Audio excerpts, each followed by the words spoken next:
नमस्कार दोस्तों, आप सभी का स्वागत है आपके अपने चैनल ओरिजिनल न्यूज इंडिया में। तो दोस्तों चलिए देखते हैं देश और दुनिया की 10 बड़ी खबरें फटाफट जो है आपके लिए बहुत ही ज़रूरी। तो दोस्तों चलिए आपका समय न गंवाते हुए वीडियो को स्टार्ट करते हैं। तो दोस्तों आज की जो पहली खबर है, दोस्तों पहली खबर निकल के आ रही है दोस्तों किसान आंदोलन से लेकर के दोस्तों हिंसक झड़प के बाद मिली दिल्ली में प्रवेश और प्रदर्शन की अनुमति, किसानों ने जाने से किया इनकार। तो दोस्तों हिंसक झड़प के बाद जो है उन्हें अनुमति मिली है और किसानों ने खुद ही इस बार इनकार कर दिया है। चलिए आपको पूरी खबर विस्तार से बताते हैं। दोस्तों पूरी खबर ये है कि केंद्रीय कृषि कानूनों के विरोध में दिल्ली कूच करने वाले किसानों को आखिरकार राष्ट्रीय राजधानी में घुसने और बुराड़ी के निरंकारी ग्राउंड में शांतिपूर्ण तरीके से प्रदर्शन करने की इजाज़त दे दी गई है। दिल्ली हरियाणा बॉर्डर पर पुलिस और किसानों के बीच हुई हिंसक झड़प के बाद केंद्र सरकार ने यह फैसला किया है। हालांकि किसानों ने रामलीला मैदान में प्रदर्शन करने की इजाज़त मांगी थी, लेकिन उनको वहां पर प्रदर्शन करने की इजाज़त नहीं दी गई, जिसे सरकार ने देने से इनकार कर दिया है। तो दोस्तों पूरी खबर ये है कि इससे पहले दिल्ली चलो मार्च के तहत पंजाब हरियाणा के हजारों किसान सिंध और टिकरी बॉर्डर पर इकट्ठा हुए थे। किसानों को दिल्ली में घुसने के लिए रोका जा रहा था। पुलिस ने हरियाणा की सीमा पर भारी संख्या में जवान तैनात कर दिया था।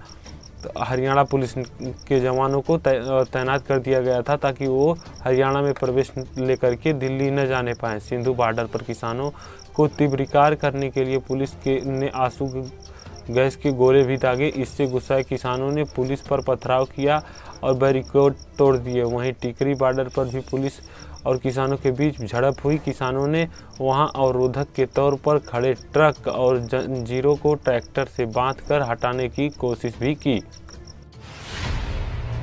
अगली बड़ी खबर निकल के आ रही है दोस्तों देश की जीडीपी से लेकर के दोस्तों जैसा कि अर्थव्यवस्था से। पूरी खबर यह है कि दूसरी माह में अर्थव्यवस्था में 7.5% की गिरावट, अनुमान से बेहतर रहा परिणाम।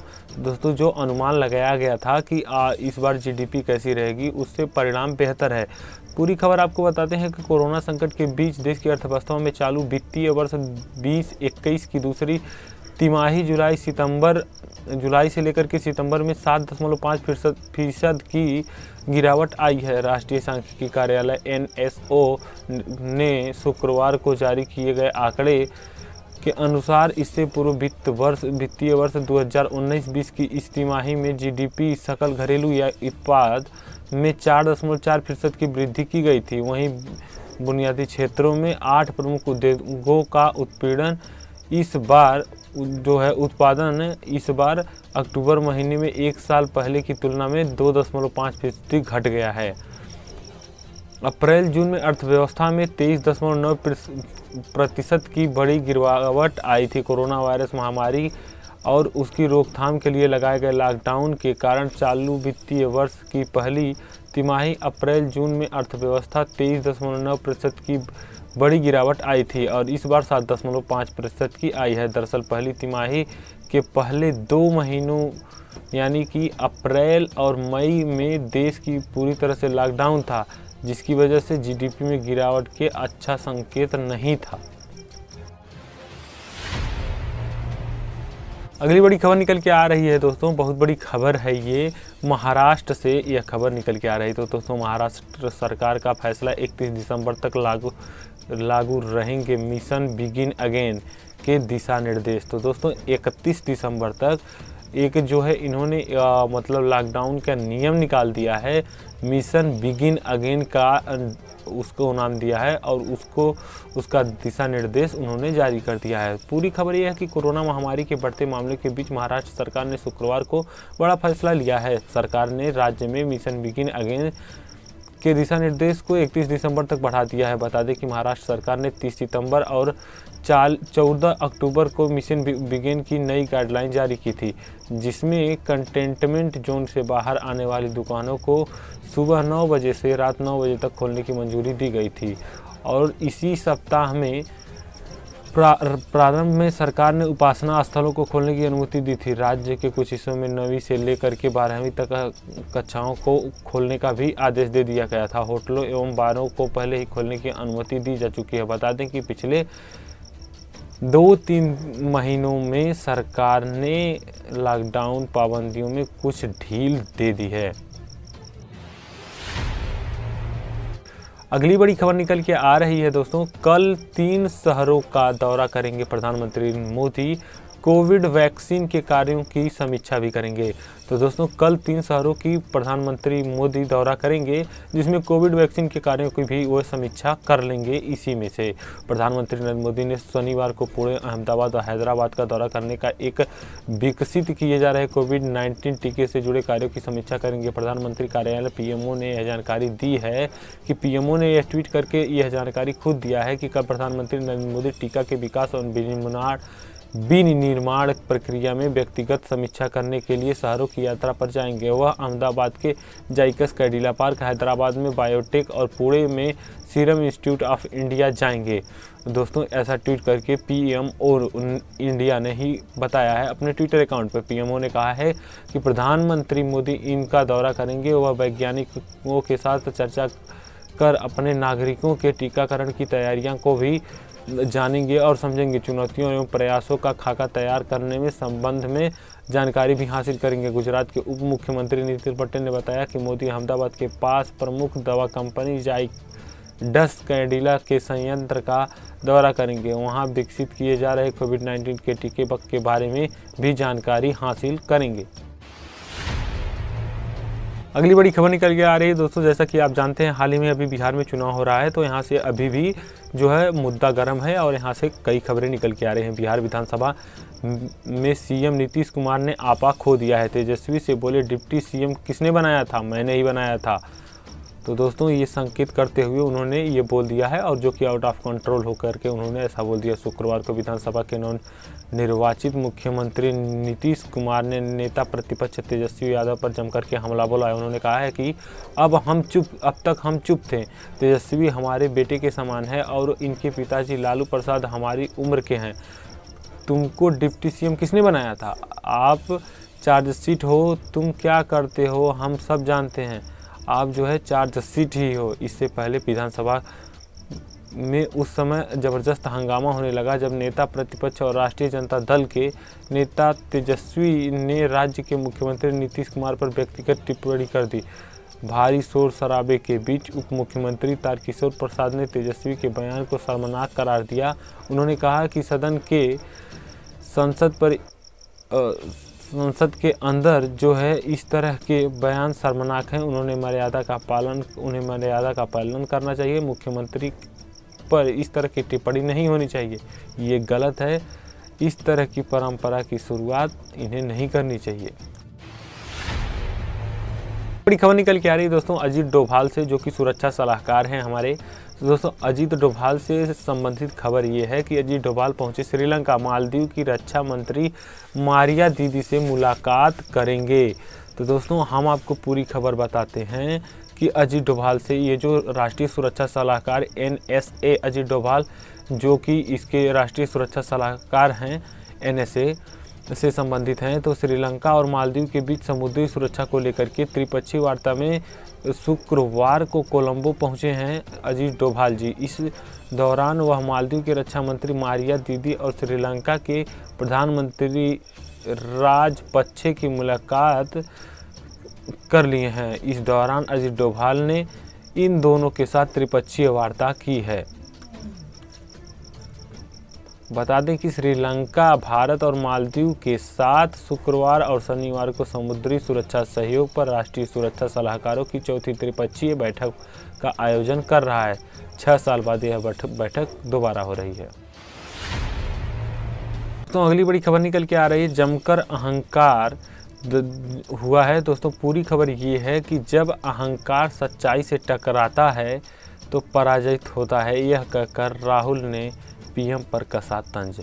एक बार आपको फिर से बता देते हैं दोस्तों, जब अहंकार सच्चाई से टकराता है तो पराजित होता है, यह कहकर राहुल ने पीएम पर तंज कस डाला है। तो दोस्तों जैसा कि आप जानते हैं कि राहुल गांधी को अन्य किस नाम से जाना जाता है, आप उसे कमेंट बॉक्स में ज़रूर कमेंट करके बताइएगा।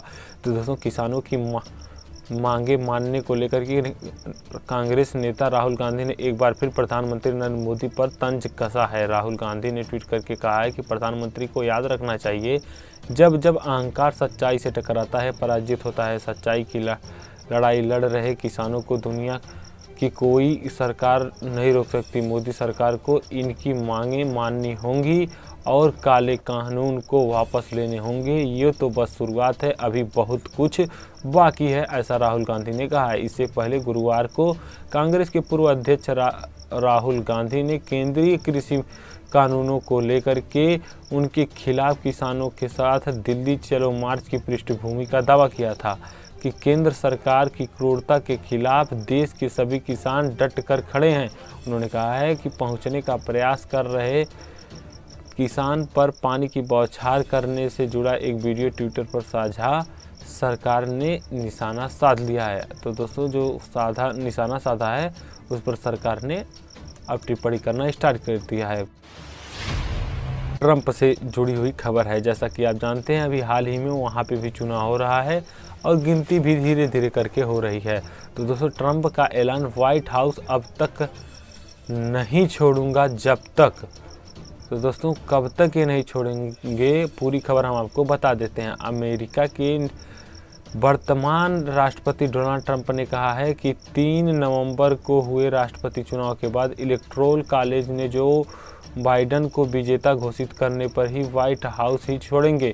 इसके बाद ही एक बार फिर से चुनाव में धोखाधड़ी के अपने बेबुनियादी दावे भी ट्रंप ने दोहराए हैं कि जो है उनके वोटों की गिनती सही नहीं हुई है और इसमें कुछ गेम खेला गया है। ट्रंप ने थैंक्सगिविंग डे पर अपने भाषण में यह भी कहा है कि अगर बाइडेन को विजेता घोषित किया जाता है तो यह इलेक्टोरल कॉलेज की एक बड़ी गलती होगी। ट्रंप से बृहस्पतिवार को व्हाइट हाउस में पत्रकारों ने पूछा था कि इलेक्टोरल कॉलेज के जो बाइडेन को विजेता घोषित करने पर आप क्या करेंगे। इसके जवाब में उन्होंने कहा कि इसे अस्वीकार करना बेहद मुश्किल होगा। व्हाइट हाउस छोड़ने के सवाल पर उन्होंने कहा कि निश्चित तौर पर मैं छोड़ूंगा और यह आपको भी पता है। व्हाइट हाउस में अपने आखिरी थैंक्सगिविंग की योजनाओं के बारे में पूछने पर उन्होंने कहा, आप नहीं बता सकते कि क्या पहला है, क्या आखिरी है और क्या पूरा सिस्टम है,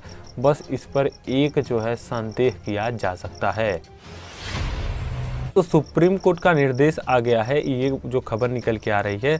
सुप्रीम कोर्ट का आदेश आया है, ऋण पर ब्याज के मामले में अपना निर्णय लागू करने के लिए जरूरी कदम उठाए सरकार। तो दोस्तों, ऐसा कहा है देश के उच्चतम न्यायालय यानी कि सुप्रीम कोर्ट ने, उच्चतम न्यायालय ने शुक्रवार को सरकार को यह सुनिश्चित करने का निर्देश दिया है कि वह कोरोना वायरस की महामारी के मद्देनज़र 2 करोड़ रुपए तक के ऋण की 8 श्रेणियों में ब्याज के मामले में अपने निर्णय को लागू करे और इसके लिए सभी जरूरी कदम भी उठाए। न्यायमूर्ति अशोक भूषण की अध्यक्षता वाली पीठ ने कहा है कि कोविड-19 महामारी ने न सिर्फ लोगों के स्वास्थ्य के लिए गंभीर खतरा पैदा किया है, बल्कि देश और दुनिया की आर्थिक विकास पर भी इसका असर पूरी तरह से पड़ रहा है। ऋण की 8 श्रेणियों यानी कि MSME, सूक्ष्म लघु और मध्यम उद्योग, शिक्षा, आवास, consumer durable, credit card, automobile, construction और जो है पर्सनल भी इसमें शामिल हैं। आपदा प्रबंधन अधिनियम 2005 के तहत सरकार जो है भारत सरकार द्वारा लगाए गए लॉकडाउन के कारण निजी क्षेत्र के साथ साथ सार्वजनिक क्षेत्र की अधिकांश कंपनियां भी प्रभावित हुई हैं। अगली बड़ी खबर निकल के आ रही, जैसा कि जान रहे हैं कई दिनों से चर्चा में चल रही हैं भारती सिंह। तो दोस्तों, उनसे खबर निकल के ये आ रही है कि भारती सिंह को ड्रग्स सप्लाई करने वाले शख्स को एनसीबी ने रंगे हाथों दबोच लिया है। डिलीवरी बॉय बन करके चलाता था धंधा, ये डिलीवरी बॉय बनता था और ये धंधा उसका चलता था।